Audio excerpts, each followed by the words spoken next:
12.3 내란 사태 때나 서부지구 폭동 사건 때는 아무 말도 못하다가 이렇게 국민의 참정권 헌법 67조에 보장된 대통령 국민의 투표율에 선출된다는 그 조항을 심각하게 훼손할 수 있는 그런 것은 서슴없이 합니까? 10명 대법관이 문영배 판사 1명과 비교도 안 됩니다. 정청래가 대법관을 향해 격한 호통을 칩니다. 영상 보시죠. 하늘 우러러 한 점 부끄러움이 없기를 입새이는 바람에도 나는 괴로워했다. 윤동주 씨입니다. 대법관님, 예. 법원은 한 점 부끄러움이 없습니까? 법대로 노력해야 된다고 생각합니다. 제가 그걸 묻는 게 아닙니다. 한 점 부끄러움이 있습니까? 없습니까? 반의 역사적인 사례도 있습니다. 네. 입새이는 바람에도 많이 괴로워한 적이 있습니까? 천대호 대법관은? 저를 비롯해서 많은 법관들이 일상적으로 그렇게 하고 있습니다. 네, 그렇습니다. 한 판사의 솔직한 고백을 한번 들어보도록 하겠습니다. 법관들이 언제부터 권력의 눈치를 보지 않고 자유롭게 재판할 수 있게 되었습니까? 1970년대나 80년대에는 검사가 건네주는 쪽지를 보고 독재 정권의 입맛에 맞게 그대로 판결하는 법원이었습니다.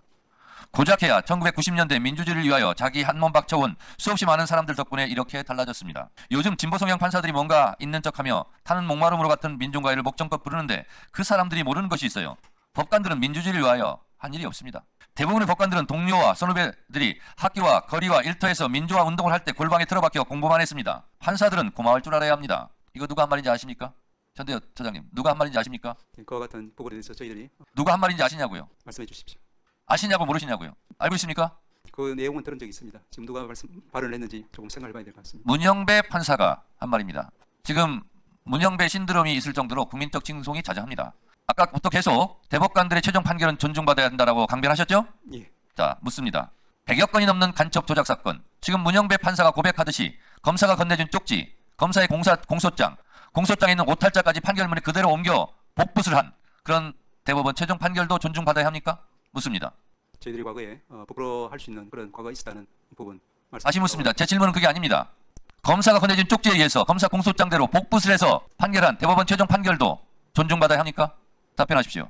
저희들은 지금 이제 그와 같은 과거의 실수를 저지를 번복하지 않기 위해서 최선을 다하고 있다. 그 대답이 아니라 그 최종 판결도 존중받아야 합니까? 라고 묻는 겁니다. 모든 판결에 우려의 가능성이 제로다라고. 다시 묻습니다. 간첩 조작 검사가 건네준 공소장 쪽지대로 판결한 대법원 최종 판결을 존중해야 됩니까? 존중하지 않아도 됩니까? 그 판단이 판결에 영향이 있었다라고 하면은 재심 절차를 통해서 구제되어야 되고. 다시 묻습니다. 인혁당 최종 대법원 판결 후에 바로 사용당했는데 그 인혁당 대법원 최종 판결을 존중해야 됩니까? 묻습니다. 사후 역사에 있어서 그 부분은 저희들이 부끄러운 역사로 말씀드릴 수 있겠습니다. 자, 그러면 어렵게 답변하시는데 쉽게 제가 질문 드리겠습니다. 인혁당 대법원 최종 판결은 잘된 판결입니까? 잘된 판결이라고 생각하지 않습니다. 그렇죠. 잘못된 판결이죠. 예.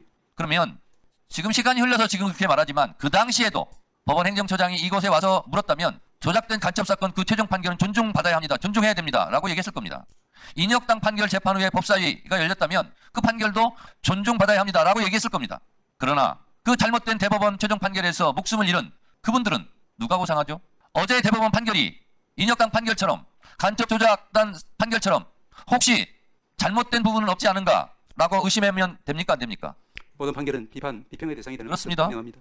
법원행정처장은 존중받아야 합니다라고 하지만 거기에 대해서 의심할 권리 있습니까? 없습니까? 비평의 권리가 있다는 말씀 드렸죠. 당연하죠. 그걸 지금 따지고 있는 겁니다. 조희대 대법원장이 12.3 비상계엄 내란 사태 때 재빠르게 속 시원하게 비상계엄에 반대한다는 목소리를 들은 적 없습니다. 내부적으로 한 적 있습니까?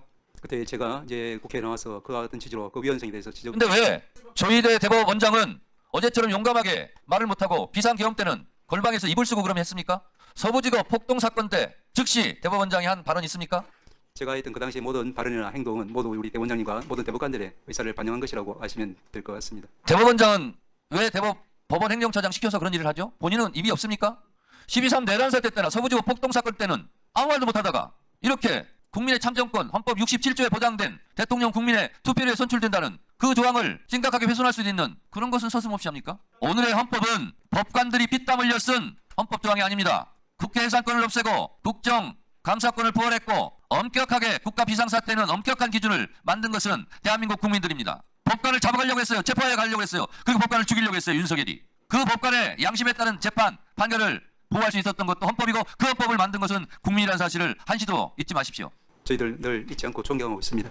제발 비겁하지 맙시다. 정청래가 옳다면 구독과 좋아요 부탁드립니다.